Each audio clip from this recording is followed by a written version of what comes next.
Unless you're scared. Hey!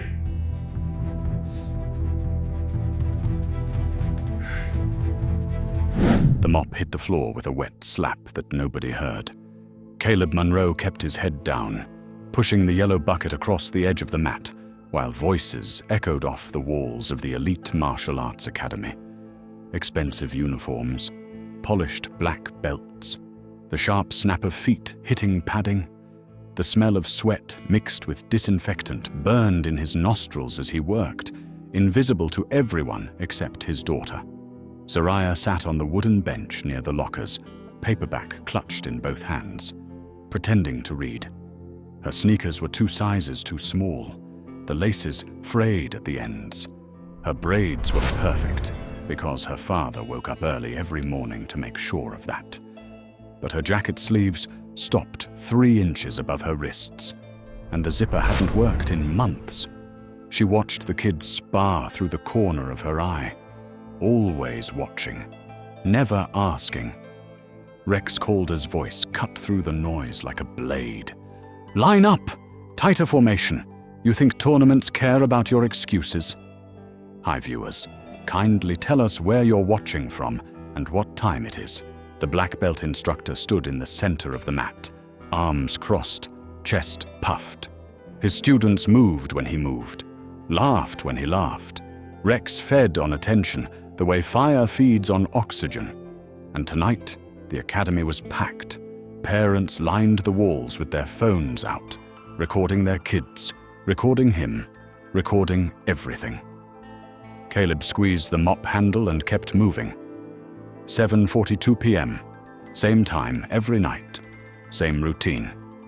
Clean the edges first, stay out of the way, finish before 9 so Zariah could get home and finish her homework before the power bill came due and the lights went out for good. He didn't look at the students, didn't look at Rex, didn't look at anything except the floor in front of him. But Rex looked at him. The instructor's eyes narrowed. His head tilted slightly to the left. He stopped mid-sentence, leaving one of his students frozen in a defensive stance, and took 3 steps toward the edge of the mat. "Hey." Caleb didn't respond. He pushed the mop forward, wringing it out over the bucket. "Hey, janitor." The room got quieter, not silent, just quieter, enough that people noticed. Caleb straightened slowly, shoulders tight, and met Rex's eyes for half a second before looking away. Rex smiled. "You ever trained before?" Laughter rippled through the students, soft at first, then louder when Rex didn't stop smiling. Caleb shook his head. "No, sir." "You sure?" "Because the way you stand..." Rex circled him like a shark testing the water. "You got balance, posture, awareness." Zariah's fingers tightened around her book. She didn't lift her head, but her breathing changed. Faster, shallow. Rex clapped his hands together once, loud enough to make someone flinch. "Tell you what, come spar with me, just for fun. Friendly match." Phones came out. Students whispered. One of the parents near the back chuckled and said something to the woman next to him. Caleb kept his voice low. "I appreciate it, but I need to finish up here. Come on, man, don't be boring." Rex's tone shifted, just slightly, from playful to something sharper. "Unless you're scared." The word landed hard. Zariah looked up. Caleb froze. Not because of fear. He'd buried fear years ago, right next to the uniform he used to wear, and the things he used to do when men in tailored suits handed him folders with photos and addresses. Fear wasn't the problem. Memory was. Rex stepped closer, close enough that Caleb could smell the mint gum and the cologne that probably cost more than a week's rent. "1 round, that's it. I'll even go easy on you." The students laughed again. Louder this time. Someone said, "This is going to be good." Caleb's jaw tightened. His knuckles went white around the mop handle. He could feel Zariah's eyes on him, could feel the weight of her silence pressing against his chest like a hand. She was 9 years old. 9. And she'd already learned that the world didn't care about people like them. She'd learned to be quiet, to take up less space, to expect nothing. But she hadn't learned to stop hoping. Rex tossed a spare GE onto the floor at Caleb's feet, white fabric with a faded Academy logo on the back. Just tap out when you're done pretending. The room went still, waiting, watching. Caleb looked at the GI, then at Rex, then at Zariah. She nodded once, not bravely, not confidently, just trustingly. That was enough. He let go of the mop. It clattered against the bucket, water sloshing over the side and spreading across the tile. He bent down, picked up the GI, and walked toward the locker room without a word. Rex grinned. Now we're talking. The students formed a circle around the mat. Phones came up. Someone started a countdown. The energy in the room shifted from curiosity to anticipation to something uglier. Entertainment. The kind people pretend isn't cruel because everyone's laughing. Zariah closed her book. She didn't move from the bench, but her hands were shaking. Caleb stepped out of the locker room 2 minutes later. The GI fit loose around his shoulders and tight around his wrists. He didn't stretch, didn't warm up, just walked to the edge of the mat and stopped. Rex bounced on his toes, rolling his neck, cracking his knuckles. Ready? Caleb nodded. The bell rang. Rex exploded forward, launching a spinning back kick meant to look impressive. Flashy, fast. The crowd gasped. Caleb didn't move. The kick missed by 6 inches. Rex landed, stumbled slightly, then laughed it off and reset his stance. Not bad. You got some instincts. He came in again. This time, a jab cross combination, followed by a low sweep. Textbook. Aggressive. Meant to overwhelm. Caleb stepped to the side. Not fast, not dramatic. Just correct. Rex's momentum carried him forward into empty space. He caught himself, spun around, and charged again with a wild haymaker that would have knocked someone out if it connected. It didn't connect. Caleb moved like water. No wasted motion. No hesitation. He slipped under the punch, stepped into Rex's guard, and wrapped one arm around the instructor's lead leg while his other hand pressed against Rex's chest. One movement. Clean. Surgical. Rex hit the mat face first with a sound that echoed like a gunshot. Nobody laughed. The room went silent except for the buzz of the fluorescent lights overhead and the faint hum of someone's phone still recording. Rex's face was pressed against the mat, cheek flat, eyes wide. He tried to push himself up, but Caleb's weight kept him pinned, not aggressive, not violent, just absolute. For 3 seconds, nobody moved. Then Rex exploded. He screamed, thrashing like a trapped animal, and managed to twist his body enough to break free. He scrambled to his feet, chest heaving, face red, and charged without thinking. No technique, no control, just rage. Caleb sidestepped, caught Rex's wrist mid-swing, and used the instructor's own momentum to pull him forward and down. This time the takedown was faster, cleaner, final. Rex's shoulder hit the mat, then his hip, then his face again. Caleb locked him in a hold that looked almost gentle, an arm around the neck, pressure on the shoulder. No choking, no pain, just immobilization. Complete, immediate, undeniable. Rex tapped. Once, twice, 3 times. Caleb released him instantly and stepped back, offering a hand. Rex slapped it away and stood up on his own, stumbling, gasping for air.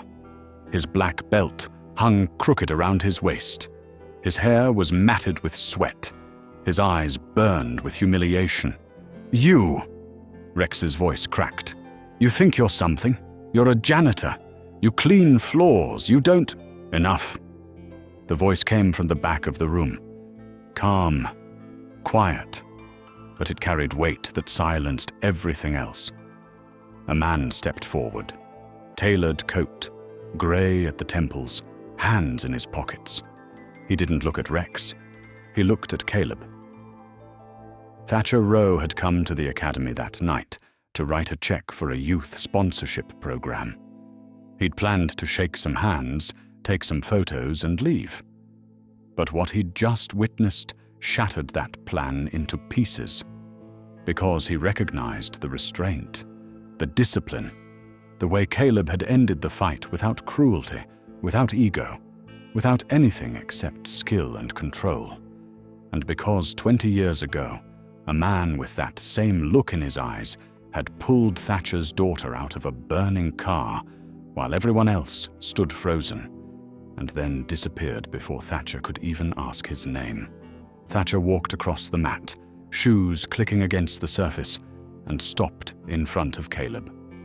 "You didn't lose your skill," Thatcher said quietly. "You buried it." Caleb's jaw tightened. He didn't respond. Thatcher turned to face the students, the parents, the phone still recording.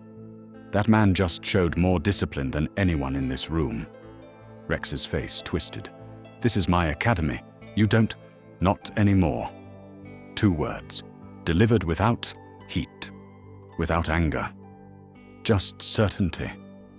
Thatcher walked past Rex like he wasn't there and stopped in front of Zariah. He knelt down slowly, bringing himself to her eye level. "You must be proud of your father." Zariah nodded. Tears spilled down her cheeks before she could stop them. "He's all I have." The sentence hung in the air like smoke. Thatcher's chest tightened. He looked back at Caleb, then at Rex, then at the crowd of students who'd laughed 5 minutes ago, and now stood silent. He stood up, pulled out his phone, made one call. By the time he hung up, Rex's sponsors had already received emails. What do you think Thatcher is planning to do next? Drop your thoughts below before we continue.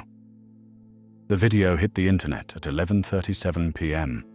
By midnight, it had 4,000 views. By 1 a.m., 40,000. By sunrise, the number climbed past 2 million, and Rex Calder's phone wouldn't stop ringing. But that was hours away.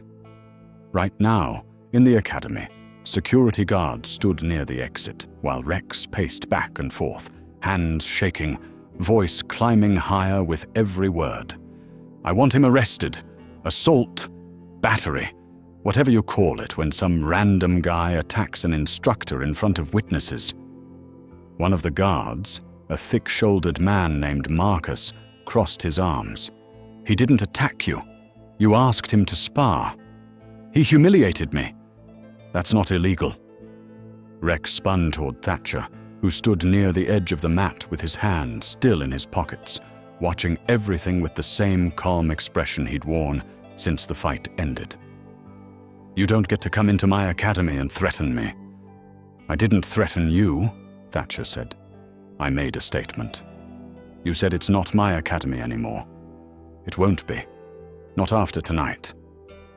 Rex's face went red. "You can't just—" "I can." Thatcher pulled his phone out, scrolled through something, then held it up so Rex could see the screen. "Your sponsors received copies of the video 11 minutes ago, along with a breakdown of every complaint filed against you in the last 3 years. Harassment, unsafe training environments, verbal abuse towards students under 16. Rex went pale. Thatcher lowered the phone. "They're pulling out, all of them. By tomorrow morning, this place will be underwater financially, and you'll be facing a lawsuit from at least 2 families who've been waiting for someone to take you seriously. You can't do this. I already did." Rex looked around the room, searching for support, for someone to back him up. But the students wouldn't meet his eyes. The parents had already started gathering their kids and heading toward the exit. Even Marcus, the security guard, looked uncomfortable. Zariah sat on the bench, arms wrapped around her knees, watching her father. Caleb stood near the locker room door, still wearing the borrowed G, expression unreadable. He looked tired. Not physically, just tired.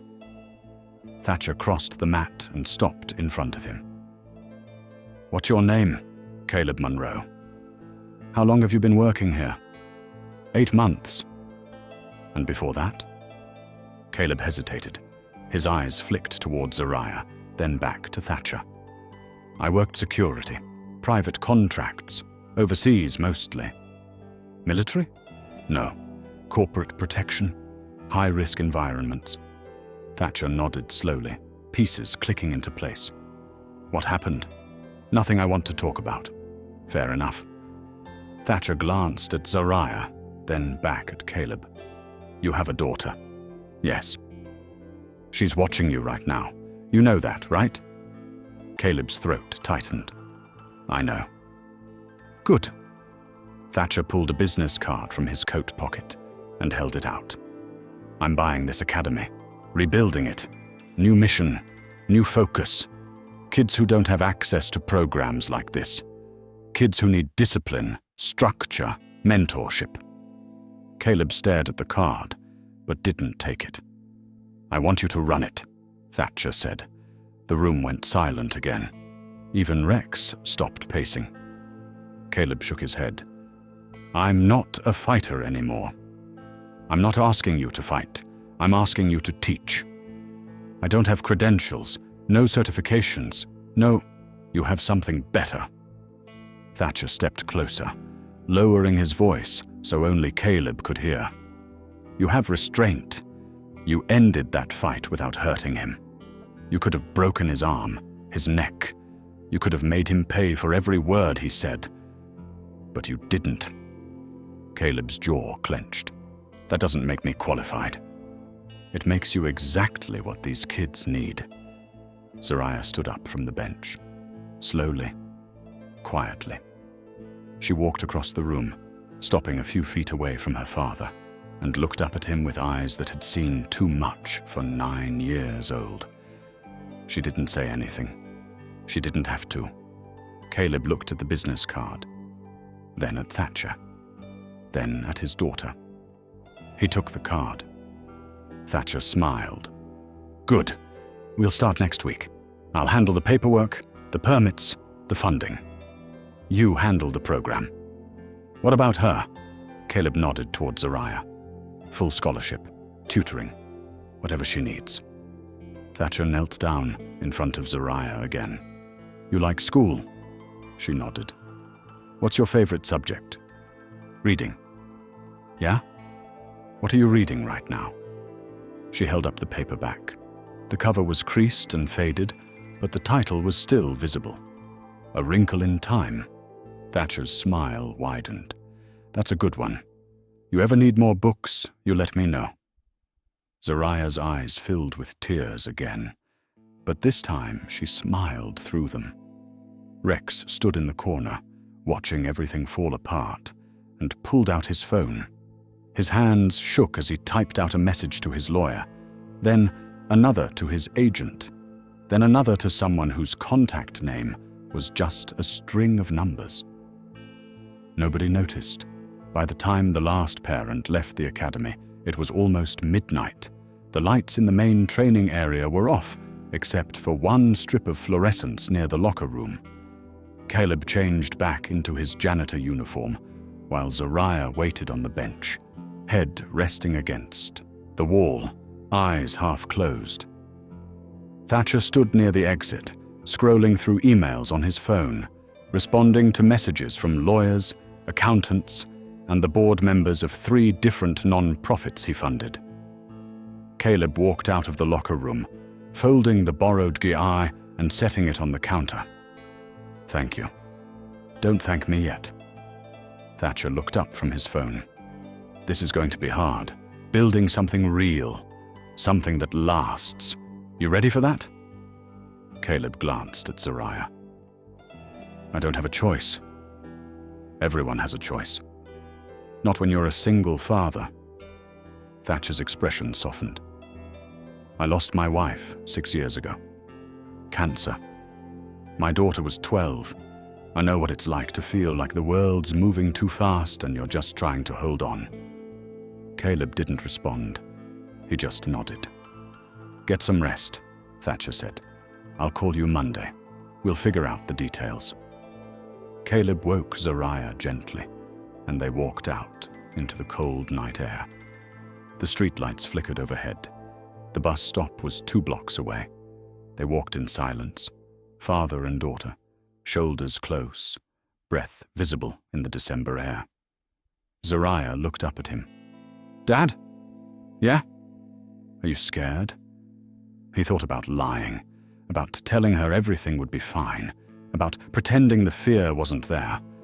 But she deserved better than that. Yeah, he said. I am. She took his hand.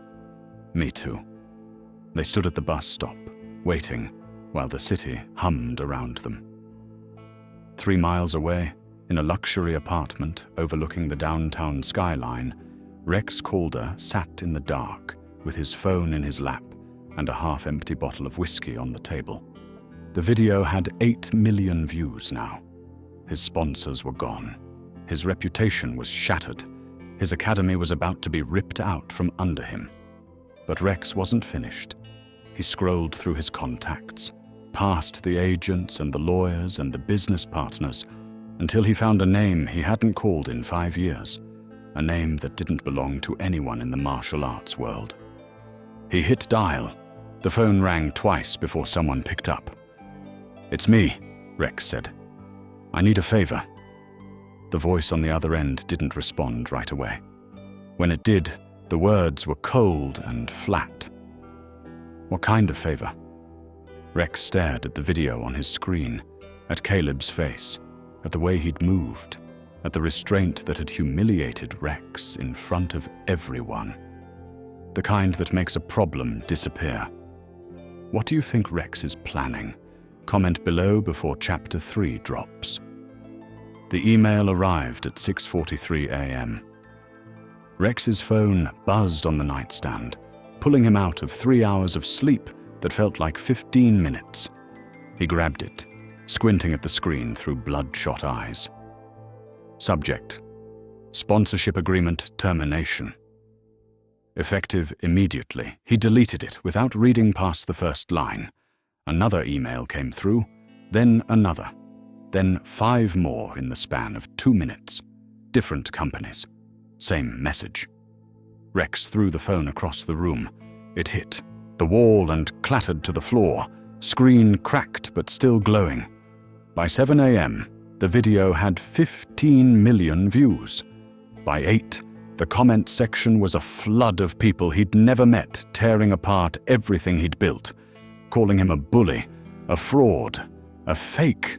Someone dug up an old interview where he'd bragged about weeding out the weak from his academy.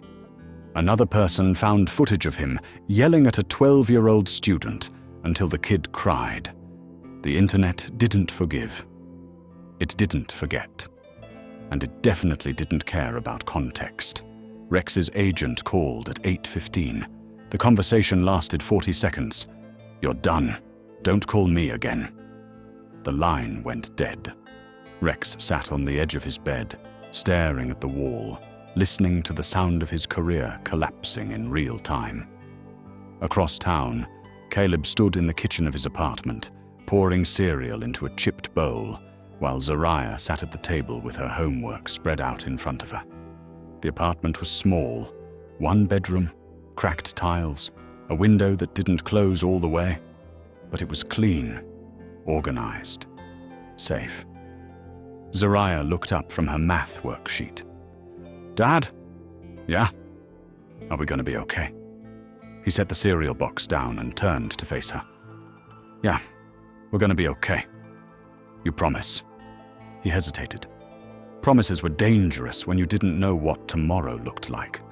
But she needed something to hold on to, something solid. I promise. She smiled. Small, fragile, but real. His phone buzzed. A text from Thatcher. Meeting at 10. Address attached. Bring Zariah. Caleb stared at the message for a long moment, then typed back a single word. Okay. The building was downtown. Glass and steel, 30 floors, the kind of place Caleb had spent years protecting, but never thought he'd walk into as anything other than hired muscle. The receptionist at the front desk smiled when they walked in. "Mr. Monroe?" He nodded. "30th floor. Mr. Rowe is expecting you." The elevator ride was silent. Zariah pressed herself against the wall, eyes wide, watching the numbers climb.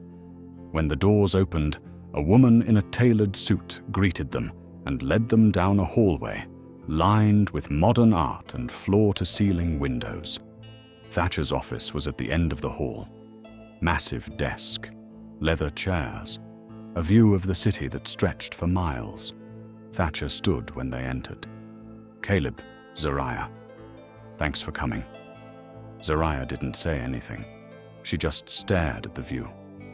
Thatcher smiled. "Pretty cool, right?" She nodded. "You want to look around while your dad and I talk?" She glanced at Caleb. He nodded. She wandered over to the window, pressing her palms against the glass, and Thatcher gestured for Caleb to sit. "I'm moving fast on this," Thatcher said, pulling a folder from his desk. "The Academy's purchase goes through by the end of the week. I've already got architects lined up to redesign the space. New equipment, new branding, new everything." Caleb opened the folder. Inside were blueprints, budget, projections, and a contract with his name at the top. "This is the salary," Thatcher said, pointing to a number that made Caleb's chest tighten. "Health insurance, retirement, housing stipend if you need it." Caleb stared at the number. It was more than he'd made in 2 years of janitorial work. "Why?" he asked quietly. "Why what? Why me? You don't know me. You don't know if I can do this." Thatcher leaned back in his chair. 20 years ago, my daughter and I were in a car accident. Head-on collision. The car flipped, caught fire. I was unconscious. She was screaming. And then someone pulled her out. Pulled me out. Disappeared before the ambulance arrived. Caleb didn't move. "I never got his name," Thatcher continued. "Never saw his face clearly. But I remember the way he moved. Calm. Controlled. Like he'd done it 1,000 times. And I remember thinking that whoever he was, he didn't do it for recognition. He did it because it needed to be done." He paused, looking at Caleb. "Last night, I saw that same restraint, that same control. You could have hurt Rex. You could have made him pay. But you didn't. Because that's not who you are." Caleb's throat tightened. "So yeah," Thatcher said. "I know you can do this. Because I've spent 20 years looking for someone like you, and I finally found him." Caleb looked at the contract, then at Zariah, who was still staring out the window, then back at Thatcher. He picked up the pen. The news broke that afternoon. Disgraced martial arts instructor loses sponsorships after viral humiliation. Billionaire philanthropist buys academy, promises reform. Single father janitor becomes unlikely hero. The headlines spread faster than the video.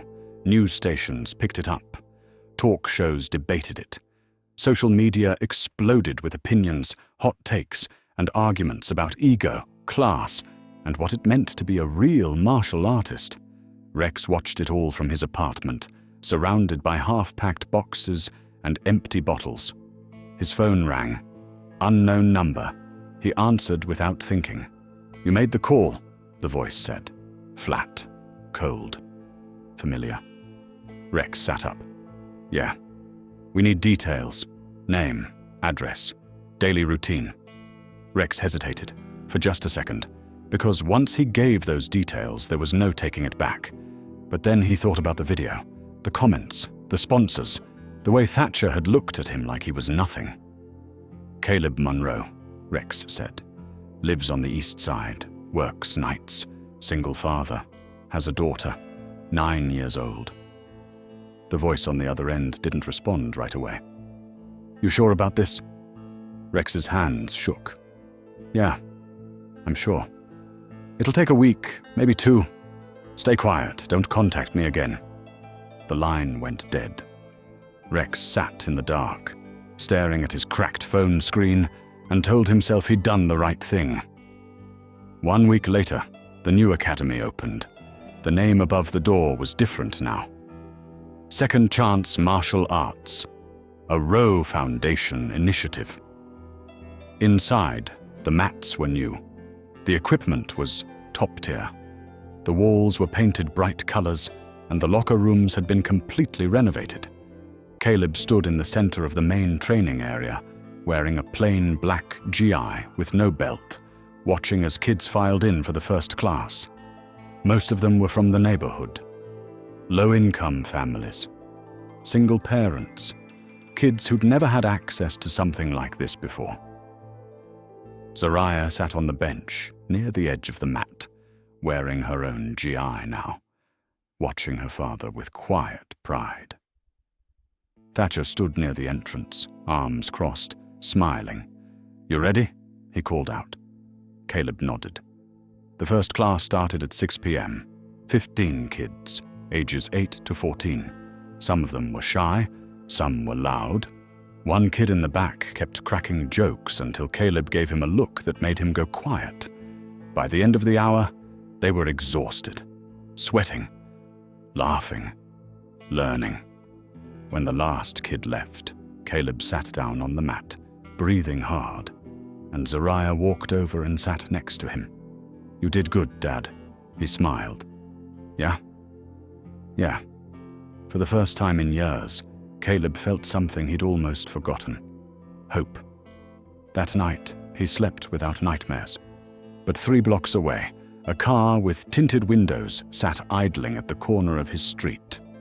Inside, a man with a scarred hand and dead eyes stared at a photo on his phone. Caleb's face. Clear. Recent. Taken from the viral video. The man put the phone away, started the engine, and drove off into the night. Because Rex's favor was about to come due, and the past Caleb had buried was about to claw its way back to the surface. What do you think is coming for Caleb? Who do you think sent that car? Drop your thoughts in the comments below. If this story moved you, hit that subscribe button and turn on notifications so you don't miss the next chapter. Stories like this remind us that strength isn't always loud, and heroes don't always wear capes. Share your own stories of quiet courage in the comments and inspire someone else today. We'll see you in the next one.